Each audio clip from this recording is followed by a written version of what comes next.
فرمایا کہ قال الملأ، اب جب آپ نے تبلیغ کی اپنے قوم کو کہ اللہ کو پکارو، اس کے علاوہ شرک نہ کرو، تو اس سے بات یہ ثابت ہوتی ہے کہ نوح علیہ السلام کی قوم جو ہے ایسا نہیں ہے کہ اللہ کو بھی نہیں مانتی، خدا کو مانتی تھی لیکن شرک کرتی تھی، تو آپ نے ان کو شرک سے بچانے کی تعلیم دی۔ پھر فرمایا قال الملأ، ملأ کا معنی ہوتا ہے سردار، قال الملأ کہا من قومہ، ان کی قوم کے سرداروں نے، انا لنراک فی ضلال مبین، کہ بے شک ہم تمہیں دیکھتے ہیں کھلی گمراہی۔ حضرت نوح علیہ السلام ان کو سمجھا رہے ہیں، وہ الٹا سمجھنے کے الٹا حضرت نوح علیہ السلام کو کہہ رہے ہیں بھائی ہم تو آپ کو دیکھ رہے ہیں کہ آپ معاذ اللہ غالباً جو ہے وہ کسی گمراہی میں۔ تو قال یا قومی، حضرت نوح علیہ السلام نے اس کے جواب میں کہا قال یا قوم، اے میری قوم، لیس بی ضلال، میں کسی گمراہی میں نہیں ہوں، ولکنی رسول من رب العالمین، میں تو رسول ہوں تمام جہانوں کے پالنے والے رب کا۔ یہاں پر مفسرین نے لکھا کہ دیکھیں آپ انداز تبلیغ کا، کہ جاہلوں نے اپنی جہالت کی بات کی لیکن مبلغ کو چاہیے کہ وہ اپنے انداز میں نرمی رکھے۔ جب حضرت موسیٰ علیہ السلام فرعون کے پاس جانے لگے تو اللہ نے حضرت موسیٰ کو بھی کہا فقولا قولا لینا لعلہ یتذکر او یخشی، کہ موسیٰ جب فرعون سے بات کرنا تو تھوڑا لہجے کو نرم کر کے نرمی سے پیارے انداز سے بات کرنا، ہو سکتا ہے کہ یتذکر نصیحت پکڑ لے، او یخشی یا اللہ سے ڈر جائے۔ تو مبلغ کو، عالم کو، اسکالر کو چاہیے کہ اگر کوئی جاہل آدمی ہے اور وہ الٹے سیدھے سوالات کر رہا ہے، آپ کی بات کو نہیں سمجھ رہا، تو عالم کا انداز جو ہونا چاہیے کسی اپنے مخالف کو سمجھانے کے لیے نرمی والا ہونا چاہیے۔ جو ہمارے ہاں فرقوں کی بحث چلتی ہے اور آپس کے اندر ایک دوسرے کو برا بھلا کہتے ہیں اور عجیب و غریب انداز ہوتا ہے اور سامنے والے کو قریب کرنے کے بجائے اور دور کر دیتے ہیں، یہ انداز ٹھیک نہیں ہے۔ انبیاء کا جو انداز ہے، اگر سامنے والا غلط بھی ہے تو اسے محبت سے، اسے پیار سے سمجھائیے۔ پھر فرمایا کہ ابلغکم رسالات رب واحلل عقدۃ من لسانی یفقهوا قولی، اللهم صل علی سیدنا ومولانا محمد معدن الجود والکرم وآلہ وصحبہ وبارک وسلم۔ لقد ارسلنا نوحا الى قومه فقال یا قوم اعبدوا اللہ ما لکم من الہ غیرہ انی اخاف علیکم عذاب یوم عظیم، صدق اللہ مولانا العظیم۔ 8ویں سپارے کے 15ویں رکوع کا آغاز ہے اور سورہ اعراف کی آیت نمبر 59 سے آج ہم نے اپنے درس کی ابتدا کی ہے۔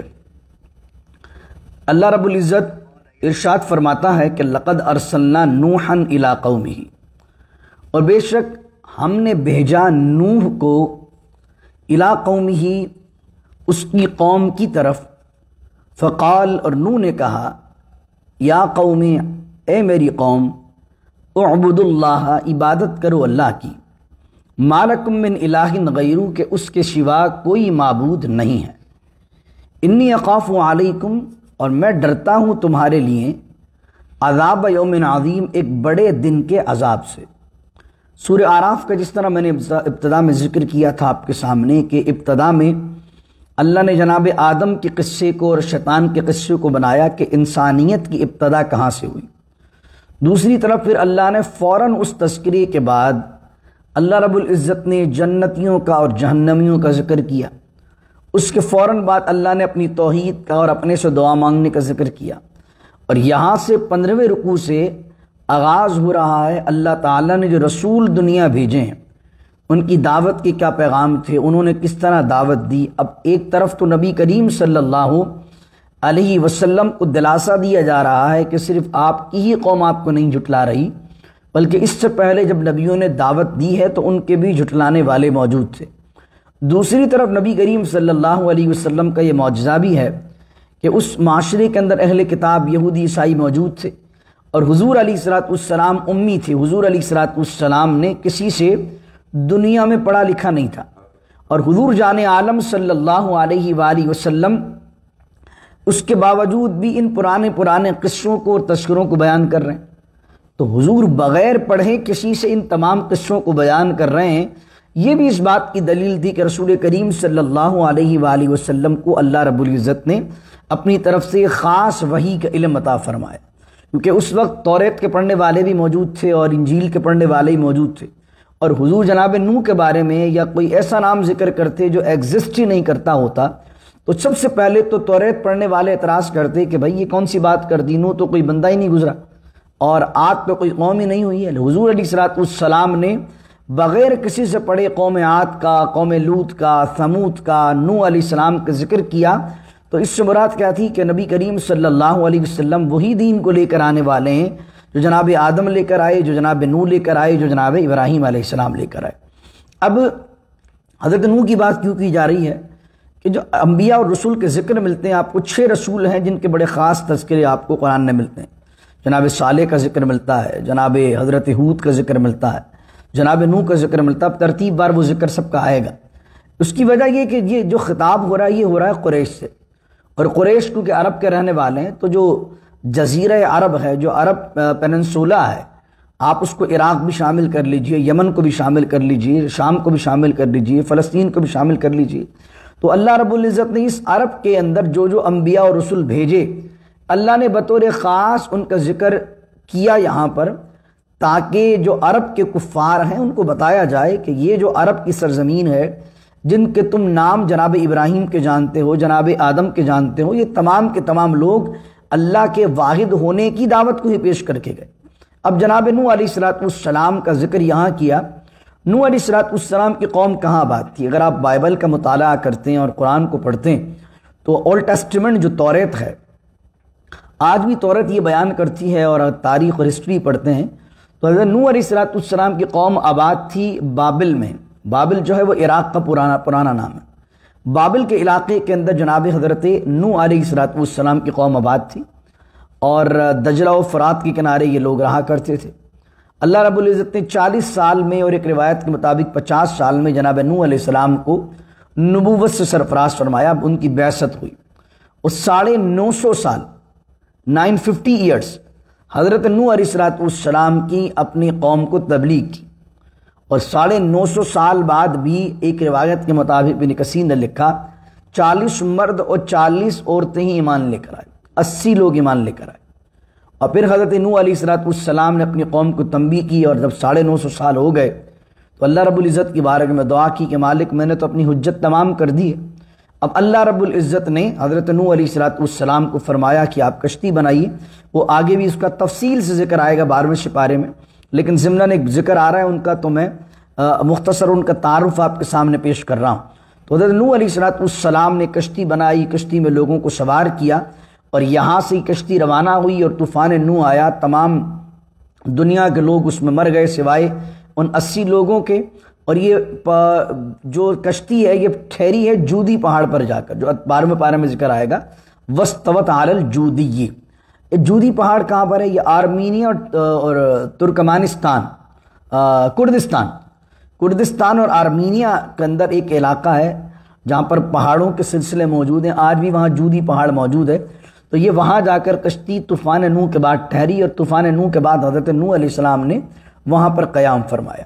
حضرت آدم علیہ السلام اور حضرت نوح علیہ السلام کے زمانے کے اندر روایتوں میں آتا، یہ کوئی کنفرم بات نہیں ہے، کہ ایک روایت کے مطابق 1000 سال کا آپ کے درمیان گیپ ہے، اور ایک روایت کے مطابق 2000 سال کے حضرت آدم کے اور حضرت نوح علیہ السلام کے درمیان گیپ ہے۔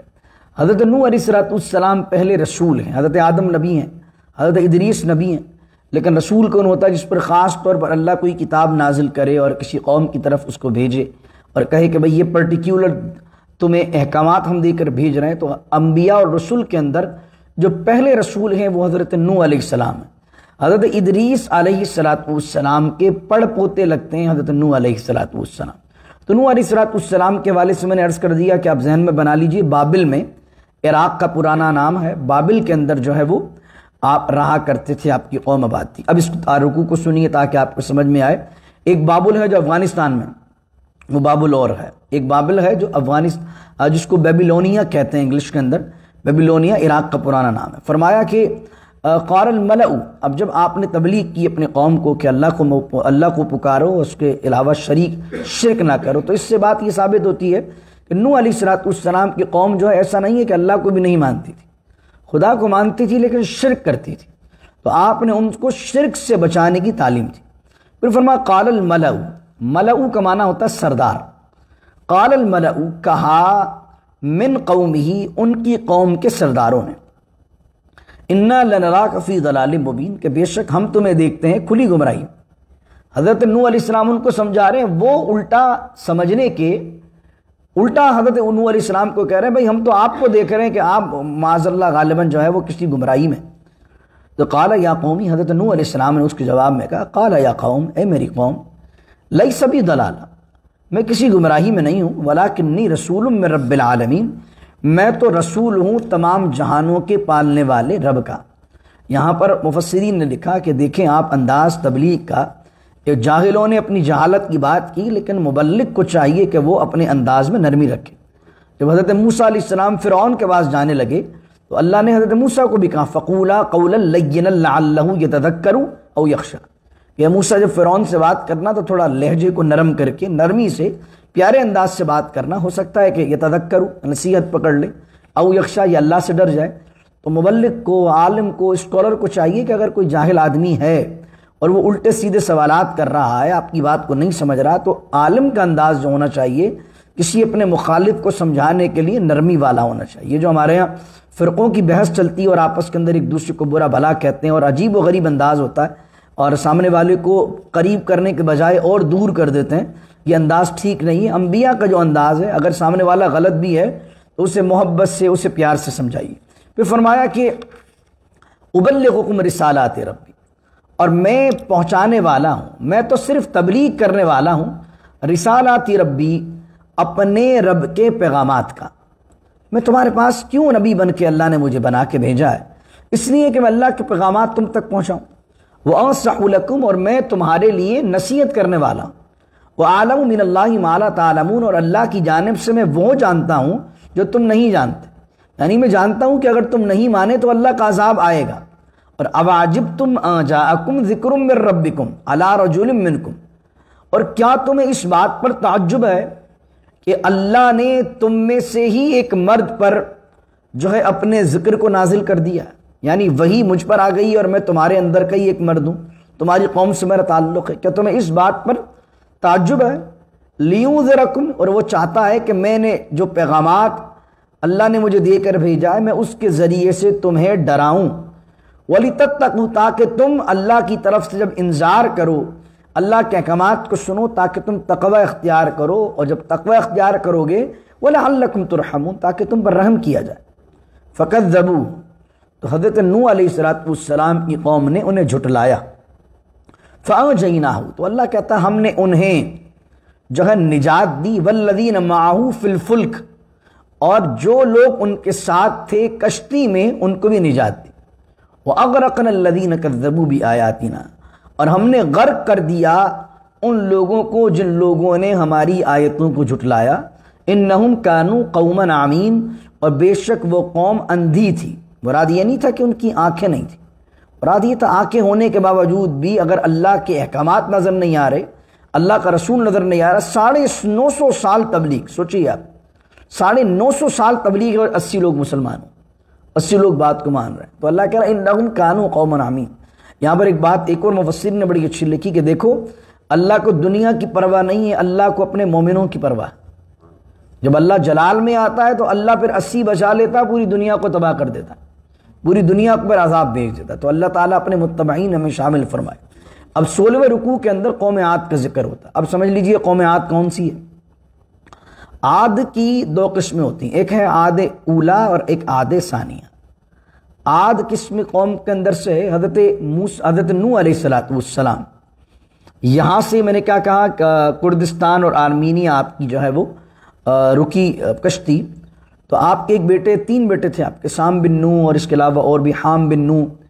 تو سام کی جو اولاد تھی یہ جا کر آباد ہو گئی یمن کے علاقے میں، یہاں سے نکلی، کیونکہ 80 لوگوں کی اولاد نہیں ہوئی. وہ جو 80 لوگ تھے ان کو اولاد نہیں ہوئی. باقی جو نسل چلی ہے اس کے بعد وہ حضرت نوح علیہ السلام کی ہی چلی ہے. اس وجہ سے حضرت نوح علیہ السلام کو آدم ثانی کہا جاتا ہے.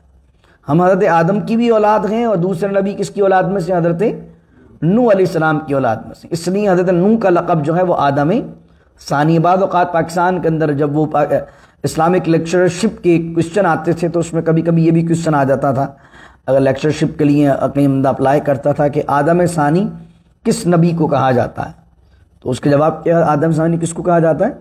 حضرت نوح علیہ السلام کو. کہ دوبارہ جو انسانیت کی ابتدا ہوئی ہے، دوبارہ سے اللہ تعالیٰ نے جو دوبارہ سے جس کی نسل میں سے پیدا کیا ہے وہ حضرت نوح علیہ السلام ہے۔ تو آپ کی یہ جو اولاد تھی یہ رہتی تھی، سام بن نوح آپ کا ایک بیٹا تھا، سام بن نوح کی اولاد کے جو لوگ تھے یہ آباد ہو گئے عرب کے جنوب میں جا کر۔ یہ جنوب کا ایریا کون سا تھا؟ یمن کا ایریا، مدینے سے آگے آپ نکلیں گے یمن کا ایریا ہے، اور یمن کے ساتھ ساتھ یہ اندر حضر موت ہے، اور ایک ایریا ہے وہاں پر ایک علاقہ احقاف کا علاقہ، اس احقاف کے علاقے کے اندر یہ قوم عاد آباد تھی۔ ان کو عاد کیوں کہا جاتا ہے؟ عاد اس لیے کہا جاتا ہے کہ ان کا ایک سردار گزرا تھا جن کا نام تھا عاد، ایک روایت کے مطابق جن کی بستی کا نام تھا عاد، اس وجہ سے انہیں قوم عاد کہا جاتا تھا۔ اور اللہ رب العزت نے ان کے بارے میں فرمایا ان کو وہ ذہانت عطا فرمائی تھی، جسم بھی ان کے بہت بھاری تھے اور بہت لمبے چوڑے قد ہوا کرتے تھے۔ ایک روایت میں تو ابن کثیر نے لکھا کہ 50 گز کا آدمی ہوتا تھا ان میں، اور چھوٹے قد کا آدمی بھی کم از کم 30 گز کا ہوتا تھا۔ تو کہا اتنے بڑے بڑے دیوی ہیکل قسم کے جو ہے یہ شاندار لوگ تھے، اور اس کے علاوہ ذہنی طور پر ہی بڑے پختہ تھے، پہاڑوں کو توڑ کر گھر بناتے تھے۔ سورہ فجر کو پڑھیا، سورہ فجر میں اللہ نے کہا کہ الم تر کیف فعل ربک بعاد، کہ تم نے دیکھا نہیں کہ تمہارے رب نے عاد کے ساتھ کیا کیا، ارم ذات العماد، اور وہ تو ذات العماد ستونوں والے تھے، بڑے بڑے ستونوں کی طرح تھے، ستونوں کے اندر جو ہے وہ اب پہاڑوں کو توڑ کر اپنے گھر بنانے والے تھے۔ پھر اللہ نے کہا التی لم یخلق مثلها فی البلاد، اللہ کہتا ہے اس قوم جیسے تو میں نے شہروں میں پیدا ہی نہیں کیے ہیں۔ اب سوچ لیجیے آج کا انسان کتنا ترقی یافتہ ہے، لیکن اللہ کہہ رہا ہے ان جیسے جینیس، ان جیسے ذہن والے، ان جیسے جسامت میں بھاری لوگ، صحت مند لوگ میں نے پیدا ہی نہیں کیے شہروں میں۔ وہ قوم، اس قوم کی طرف بھیجا اللہ نے حضرت ہود علیہ السلام کو، اس کو کہتے ہیں عاد اولا، اور عاد ثانیہ ہے جس کی طرف اللہ نے حضرت صالح کو بھیجا ہے، اور عاد ثانیہ کہلاتی ہے قوم ثمود۔ کیا کہلاتی ہے؟ اس کا ذکر ہم کل پڑھیں گے، آج قوم عاد کا پڑھیں گے، کل حضرت صالح کا ذکر آئے گا۔ قوم عاد جو تھی یہ یمن میں آباد تھی حضر موت کے اندر، اور آج بھی روایتوں سے یہ بات ثابت ہے، اکثر روایت یہ کہتی ہیں کہ حضرت ہود علیہ السلام کی جو قبر ہے وہ حضرت حضر موت، یمن کا ایک ایریا ہے حضر موت میں، آج بھی وہاں پر موجود ہے۔ اور حضرت علی مرتضیٰ شیر خدا رضی اللہ تعالیٰ عنہ سے ابن کثیر بھی اور دیگر مؤرخین بھی اور دیگر مفسرین بھی روایت لے کر آئے ہیں۔ ایک بندہ یمن سے آیا، حضر موت کا رہنے والا تھا، حضرمی کہلاتا تھا، حضر موت ایک شہر کا نام ہے۔ تو حضرمی سے پوچھا کیا تم نے وہاں دیکھا ہے کہ ایک ٹیلا ہے جس کی مٹی جو ہے وہ ریڈ ہے، سرخ رنگ کا وہ ٹیلا ہے، اور اس کے نیچے کچھ جو ہے وہ کھجور کے درخت بھی موجود ہے؟ اس نے کہا ہاں حضور میں نے دیکھا ہے۔ تو حضرت علی مرتضیٰ شیر خدا رضی اللہ عنہ نے فرمایا وہی مقام ہے کہ اس درخت کے نیچے حضرت ہود علیہ السلام کی قبر موجود ہے۔ کچھ لوگ کہتے ہیں کہ وہ فلسطین کے اندر موجود ہے، فلسطین کے اندر بھی کچھ لوگوں نے حضرت ہود علیہ السلام کی قبر کو منسوب کیا ہوا ہے۔ ایک روایت کے مطابق ابن کثیر لکھتے ہیں کہ ان کی قبر وہیں موجود ہے جہاں اسماعیل علیہ السلام کی قبر موجود ہے۔ اسماعیل علیہ السلام کی قبر کا موجود ہے کہ جو آپ جاتے ہیں حتیم کے اندر، میزاب رحمت جو پرنالہ ہے کعبے کا، وہ جو حتیم ہے امام احمد بن حنبل نے نقل کیا، اس حتیم کے احاطے کے اندر بھی 70 انبیاء علیہ السلام کی قبور ہیں، اور ان میں سے ایک قبر جناب حضرت ہود علیہ السلام کی ہے۔ تو قوم عاد اتنی عرب کے اندر مشہور قوم تھی، عرب کے جو قریش کے لوگ بھی تھے ان کے اندر بہت بڑا نام تھا قوم عاد کا۔ تو اللہ رب العزت نے وہی بات فرمائی وَإِلَىٰ عَادٍ أَخَاهُمْ هُودًا، اور عاد کی طرف ہم نے ان کے بھائی ہود کو بھیجا۔ اب بھائی کیوں کہا یہاں پر؟ حضرت قوم عاد کے بھائی تھے حضرت ہود علیہ السلام۔ دیکھیں بھائی ہوتے ہیں 3 قسم کے، ایک ہوتا ہے آپ کا ماں جایا بھائی، آپ کا سگا بھائی، آپ کی باپ کی طرف سے بھائی، آپ کی ماں کی طرف سے بھائی۔ ایک ہوتا ہے آپ کا دینی بھائی، آپ کے دین اس کا دین ایک ہے جیسے اسلامی بھائی۔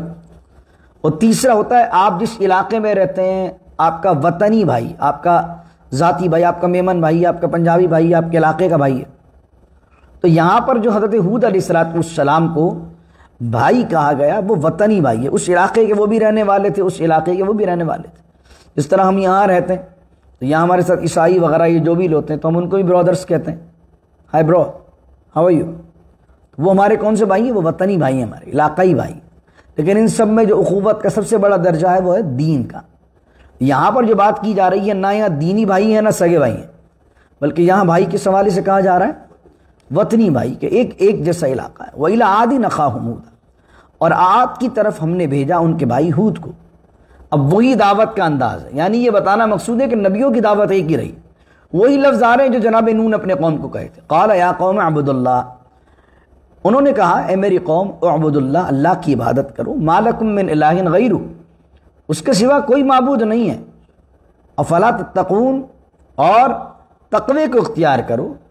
قال الملأ الذین کفروا من قومہ، تو کہا اس قوم کی سرداروں نے جنہوں نے کفر کیا تھا، انا لنراک فی سفاہۃ، سفاہہ کا معنی ہوتا ہے حماقت، بے وقوفی، اور اسی سے بنا سفیہ، سین فے یہ ہے، سفیہ کا معنی ہوتا ہے بے وقوف۔ تو فرمایا ان کی قوم نے کہا، اللہ رب العزت فرماتا ہے انا لنراک فی سفاہۃ، ان کی قوم نے کہا حضرت ہود کو کہ ہم تو دیکھتے ہیں آپ کو ایک حماقت والی بات کرتے ہوئے، کم عقلی اور بے وقوفی کی معاذ اللہ بات کرتے ہوئے۔ وَإِنَّا لَنَظُنُّكَ، اور بے شک ہم گمان کرتے ہیں، تمہارے بارے میں خیال کرتے ہیں کہ بے شک معاذ اللہ تم جھوٹوں میں سے ہو۔ استغفر اللہ العظیم، اللہ کے نبی کو کہنا حماقت، کم عقلی اور اس طرح کی بات کہنا۔ قال یا قومی لیس بی سفاہہ، قال یا قومی لیس بی سفاہہ، آپ نے کہا اے میری قوم لیس بی سفاہہ، اور میں نہیں بات کرتا حماقت کی، ولکنی، لیکن رسول من رب العالمین، میں رسول ہوں اس تمام جہان کے پالنے والے رب کا۔ یہ دیکھیے پھر نبی کا انداز دیکھیے، کتنا نرمی والا انداز ہے، کتنا شفقت والا انداز ہے۔ پھر فرمایا ابلغکم رسالات ربی، اور میں تو اس لیے اللہ نے مجھے مبعوث کیا ہے کہ میں تبلیغ کروں اور پہنچاؤں تم تک رسالات ربی، اپنے رب کے پیغامات کو، وَأَنَا لَكُمْ نَاصِحٌ، اور میں نصیحت کرنے والا ہوں تمہارے لیے، اور امین اور امانت والا ہوں۔ وَعَجِبْتُمْ أَن جَاءَكُمْ ذِكْرٌ مِّن رَّبِّكُمْ، اور کیا تمہیں اس بات نے تعجب میں ڈالا کہ أَن جَاءَكُمْ ذِكْرٌ مِّن رَّبِّكُمْ عَلَىٰ رَجُلٍ مِّنكُمْ، کہ تم میں سے ایک مرد کی طرف آئے، ذکر من ربکم، تمہارے رب کی نصیحت، تمہارے رب کا ذکر، یعنی وہی آئے۔ تمہیں یہی ہے کہ میں تمہاری قوم میں سے تھا اور اللہ نے مجھے نبی بنا دیا اور اللہ نے مجھ پر وحی نازل کر دی۔ اور فرمایا کہ وَاذْكُرُوا إِذْ جَعَلَ لِيُنذِرَكُمْ، اور بنایا کیوں ہے؟ اس لیے تاکہ میں تمہیں اللہ سے ڈراؤں۔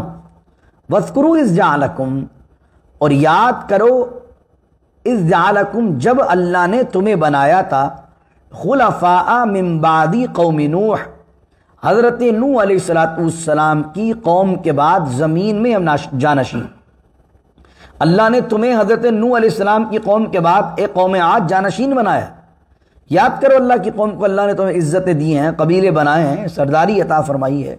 وَزَادَكُمْ فِي الْخَلْقِ بَسْطًا، اور زیادہ کیا ہے تمہاری جسامت میں، تمہاری ساخت میں، بسطہ معنی ہوتا ہے وسیع، وسعت۔ اب یہ دونوں طرح سے ہو سکتی ہے، ذہنی طور پر بھی تمہیں جو ہے بہت جینیس اللہ نے بنایا، اور بستہ کا معنی ہوتا ہے کسی بندے کا جسم وغیرہ کا جو نا بہت تندرست ہونا۔ تو وزادکم، تمہیں زیادہ کیا ہے اللہ نے فی الخلق، خلق میں، یعنی تمہاری جو خلق ہے، تمہاری جو بناوٹ ہے، تمہاری جو جسامت ہے، تمہاری جو ساخت ہے، اللہ نے وہ بہت یونیک بنائی ہے، بستہ، اور بڑے وسیع تمہیں بنایا گیا، بڑے تم دیو ہیکل لوگ ہو، کوئی کسی کی ہمت نہیں کہ تم سے لڑ سکے۔ وَزَادَكُمْ فِي الْخَلْقِ بَسْطًا فَاذْكُرُوا آلاء اللہ، تو یاد کرو اللہ کی شان کو، اللہ کی نعمت کو، لَعَلَّكُمْ تُفْلِحُونَ، تاکہ تم اللہ کی نعمتوں کو یاد کر کے جب شکر کرو گے، تاکہ تم اس شکرانے کے برکت سے اللہ تمہیں کامیاب کر دے۔ اب یہ بات حضرت ہود علیہ السلام کس کو کر رہے ہیں؟ قوم عاد کو کر رہے ہیں، اور یہ عاد اولا کہلاتی ہے۔ اور عاد ثانیہ کون کہلاتا ہے؟ میں نے ابھی بیان کیا تھا، قوم ثمود، حضرت صالح علیہ السلام کی قوم کو بھی عاد ثانیہ کہتے ہیں۔ تو عاد زیادہ تر مشہور تو حضرت ہود علیہ السلام کے حوالے سے۔ یہاں پر ایک بات علامہ سعیدی نے بڑی خوبصورت لکھی ہے، فرمایا کہ دیکھیں یہاں پر جب حضرت نوح علیہ السلام اور حضرت ہود علیہ السلام، حضرت صالح علیہ السلام، یہ انبیاء کا جب ذکر آیا اور ان کی قوموں نے ان کو جھٹلایا اور کوئی ایسا لفظ کہا جس کے اندر شان میں کمی واقع ہو رہی ہے، تو اس کا جواب بھی ان انبیاء سے اللہ نے دلوایا۔ لیکن رسول کریم صلی اللہ علیہ وسلم کی شان و عظمت یہ ہے کہ جب رسول کریم صلی اللہ علیہ وسلم کو عاص بن وائل نے کہا، جب آپ کے بیٹے حضرت ابراہیم علیہ السلام کا انتقال ہوا، حضرت ابراہیم رضی اللہ عنہ جو حضور علیہ السلام کے صاحبزادے تھے، اور حضور علیہ السلام غمگین تھے اپنے بیٹے کے انتقال پر، تو عاص بن وائل ایک کافر نے کہا معاذ اللہ آپ کے لیے ابتر اس شخص کو کہتے ہیں جس کی نسل جو ہے وہ منقطع ہو جائے، جس کی ساری اولاد ختم ہو جائے اور اب اس کا نام آگے باقی رکھنے والا کوئی بچہ نہ رہا، اس کو ابتر کہتے ہیں۔ تو اب اس نے حضور کو ابتر کہا، تو اب حضور کے منہ سے جواب نہیں آیا، بلکہ اللہ نے اپنے حبیب پر وحی نازل فرمائی، اے حبیب انا اعطیناک الکوثر فصل لربک وانحر ان شانئک هو الابتر۔ اے حبیب ہم نے آپ کو تو خیر کثیر عطا فرمائی، فصلی نماز پڑھی اپنے رب کے لیے، وانحر قربانی کیجیے، ان شانئک هو الابتر اور بے شک آپ کا دشمن ہی ابتر ہے۔ اب یہ دیکھیے جواب۔ اس کے بعد ولید بن مغیرہ نے جب نبی کریم صلی اللہ علیہ وسلم کو مجنون کہا کہ معاذ اللہ آپ معاذ اللہ مجنون ہیں، آپ کو جب مجنون کہا گیا تو پڑھیے 29ویں پارے کو، نون والقلم وما یسطرون ما انت بنعمت ربک بمجنون وان لک لاجرا غیر ممنون وانک لعلی خلق عظیم۔ جب کہا کہ فرمایا اے حبیب آپ مجنون نہیں ہیں، وانک لعلی خلق عظیم آپ تو خلق عظیم پر فائز ہیں۔ اور پھر اللہ نے اس ولید بن مغیرہ کے 10 عیب کو بیان کیا کہ وَلَا تُطِعْ كُلَّ حَلَّافٍ مَّهِينٍ هَمَّازٍ مَّشَّاءٍ بِنَمِيمٍ مَّنَّاعٍ لِّلْخَيْرِ مُعْتَدٍ أَثِيمٍ عُتُلٍّ بَعْدَ ذَلِكَ زَنِيمٍ۔ 10 عیب کو بیان کیا کہ وہ جھوٹا ہے، جھوٹی قسمیں کھانے والا ہے، تانا دینے والا ہے، اور 10واں عیب تھا عُتُلٍّ بَعْدَ ذَلِكَ زَنِيمٍ، اے حبیب اس کی اصل میں بھی خطا ہے، یہ اپنے باپ کا بھی نہیں ہے۔ 10 عیب اس کے بیان کی۔ اپنی ماں کے پاس آ کے جب اس نے پوچھا تو کہا ہاں تو چرواہے کی اولاد ہے۔ تو کیا پتہ چلا، یہ تو 2 مثالیں دیں، اس طرح قرآن میں درجنوں مثالیں کہ اگر کسی نے رسول کریم صلی اللہ علیہ وسلم پر انگلی اٹھائی تو اس کا جواب اللہ رب العزت نے خود دیا۔ ان انبیاء کی بھی بہت عظمت و شان ہے، ہم کمپیئر اس لحاظ سے نہیں کر رہے، لیکن ایک شان محبوبیت دکھانا مقصود ہے۔ یہ اللہ کے سارے نبی شان والے، سارے نبی عظمت والے۔ یہاں پر بھی انبیاء علیہ السلام کی عظمت کو بیان کیا جا رہا ہے کہ وہ اللہ کے رسول ہیں۔ کسی شخص کا اللہ کا رسول ہونا ہی اس کی عظمت کے لیے کافی ہے کہ وہ اللہ کی طرف سے ایمبیسڈر ہے، لیکن ان تمام نبیوں میں سب سے اعلیٰ مرتبہ اور فضیلت نبی کریم صلی اللہ علیہ وسلم کو حاصل ہے۔ اور اس کی مثالیں ہمیں نظر آتی ہے کہ وہاں پر جناب موسیٰ کہیں ربی ارینی انظر الیک، الہی میں تیرا دیدار کرنا چاہتا ہوں، تو اللہ کہے قال لن ترانی ولکن انظر، اے موسیٰ تم مجھے دیکھ نہیں سکتے۔ اور حضور جان عالم صلی اللہ علیہ وسلم کے لیے تو باقاعدہ بلانے کا اہتمام ہے، سبحان الذی اسری بعبدہ لیلا من المسجد الحرام الى المسجد الاقصى الذی بارکنا حولہ لنریہ من آیاتنا والنجم اذا ہوا ما ضل صاحبکم وما غوا وما ینطق عن الہوا۔ یہ ساری آیات قرآن بیان کرتی ہیں کہ سارے نبیوں کے عہدے بڑے ہیں، لیکن آقا کا منصب بڑا ہے۔ ہم نے اپنے بڑوں سے سنا ہے، صرف اللہ ہی ان سے بڑا ہے۔ اللہ اکبر۔ یعنی نبی کریم صلی اللہ علیہ وسلم کی شان محبوبیت بہت خاص ہے، بہت خاص ہے اللہ کی بارگاہ کے اندر۔ تو عرض کر رہا تھا، اختتام کرتے ہیں رکوع کا، حضرت ہود علیہ السلام نے اپنی قوم کو یہ بات سمجھائی کہ اللہ نے تمہیں ذہنیت بھی دی ہے، ترقی بھی دی ہے، جسامت بھی دی ہے، اللہ کا شکر کرو۔ تو اب قوم کیا کہنے لگی؟ قالوا اجئتنا، وہ کہنے لگے اجئتنا، کہ آپ ہمارے پاس آئے ہیں اس لیے کہ لنعبد اللہ وحدہ، کہ ہم عبادت کریں اللہ کی جو کہ واحد ہے، وَنَذَرَ مَا كَانَ يَعْبُدُ آبَاؤُنَا، اور چھوڑ دیں ان کو پوجنا جن کو ہمارے آباء و اجداد پوجتے تھے، ہمارے باپ دادا جن کو پوجتے ہوئے آ رہے ہیں ان کو چھوڑ دیں، اللہ کو عبادت کرنے لگے۔ وَأْتِنَا بِمَا تَعِدُنَا، تو لے آئیے اس عذاب کو جس کے بارے میں آپ ہمیں بار بار کہتے رہتے ہیں، بار بار وعدہ دلاتے ہیں یا بار بار دھمکی دیتے ہیں، جس کی ان کنتم من الصادقین، اگر آپ سچے ہیں تو لے آؤ عذاب۔ استغفر اللہ کے عذاب کو ہلکا جاننا اور ایک نبی کو چیلنج کرنا، معاذ اللہ، فاتنا بما تعدنا، جس کی آپ ہمیں دھمکیاں دیتے ہیں وہ لے آئیے عذاب اگر آپ سچے ہیں تو۔ قال قد وعک، اب جب یہ بات کی تو حضرت ہود نے کہا، قال، انہوں نے کہا قد وقع علیکم من ربکم رجس وغضب، اب تو ہو گیا کام۔ قد وقع علیکم من ربکم رجس وغضب، آپ نے کہا کہ واقع ہو گیا تم پر تمہارے رب کی طرف سے رجسن و غضب، غضب بھی اور عذاب بھی، تم نے اس سے عذاب مانگا اور اب تو معاملہ مکمل ہو گیا۔ اتجادلوننی، اب آپ کہتے ہیں کیا اتجادلوننی، کیا تم مجھ سے جھگڑتے ہو، فی اسماء سمیتموہا، ان ناموں کے بارے میں جو نام تم نے رکھے ہیں، او تم و آباؤکم، یا تو تم نے رکھے ہیں یا تمہارے باپ دادا نے رکھے ہیں۔ اس سے مراد کیا، وہ جو بت تھے، جیسے عرب کے لوگوں نے بت بنائے ہوئے تھے نا کہ یہ حبل ہے، یہ نائلہ ہے، اس کے پاس فلاں طاقت ہے، اس کے پاس فلاں طاقت ہے۔ یہاں اس دور میں بھی ایسے بت ہیں کہ بھائی یہ فلاں لکشمی دیوی ہے، یہ فلاں دیوی ہے، یہ جنات کی دیوی ہے، یہ فلاں کی دیوی ہے، اس کا اس پہ کنٹرول ہے، اس کا ہوا پہ کنٹرول ہے۔ استغفر اللہ العظیم، اپنے مطلب سے اپنے دماغ سے نام بنائے ہوئے۔ تو اس طرح انہوں نے بھی اللہ کی ذات میں شرک کیا ہوا تھا اور اللہ کے شریک بنائے ہوئے تھے اور نام رکھے ہوئے تھے، یہ فلاں بت ہے، یہ فلاں بت ہے، یہ فلاں بت ہے، اور کہتے تھے نہیں نہیں فلاں اختیار اس کے پاس ہے، فلاں اختیار اس کے پاس ہے۔ تو اب کیا کہا حضرت ہود علیہ السلام نے، تم مجھ سے جھگڑا اللہ کے متعلق اس بات پر کر رہے ہو کہ یہ جو بتوں کو تم نے نام دیے ہوئے ہیں، تم نے نام دیے ہیں، تمہارے باپ دادا نے ان کو نام دیے ہیں، ما نزل اللہ بہا من سلطان، اللہ نے ان شریکوں کے لیے کوئی دلیل اور کوئی سند اپنے پاس سے نازل نہیں کی۔ اللہ نے تو کوئی نہیں بنایا شریک اپنا، تم کیوں بناتے اس کا شریک؟ فانتظروا انی معکم من المنتظرین، اگر تم عذاب مانگتے تو فانتظروا، تو انتظار کرو، انی معکم من المنتظرین، اور میں بھی تمہارے ساتھ انتظار کرنے والے میں ہوں، میں بھی انتظار کر رہا ہوں، تم بھی انتظار کرو۔ عذاب چاہیے تو اب دیکھو پھر عذاب کیسے آتا ہے، اللہ ہم سب کو اپنی پناہ میں رکھے۔ آخری آیت اس رکوع کی، فانجیناہ، اللہ کہتا ہے قوم عاد کے بارے میں اور حضرت ہود علیہ السلام کے بارے میں، فانجیناہ، تو ہم نے نجات دی حضرت ہود کو، والذین معہ، اور ان کے ساتھ والوں کو، جو ان کے ساتھ تھے، جو ان کے متبعین تھے، ان کے فالوورز تھے، ان کو نجات دی، برحمت منا، اپنی رحمت سے ہم نے انہیں بھی نجات دی اور ان کے فالوورز، ان کے متبعین کو بھی نجات دی۔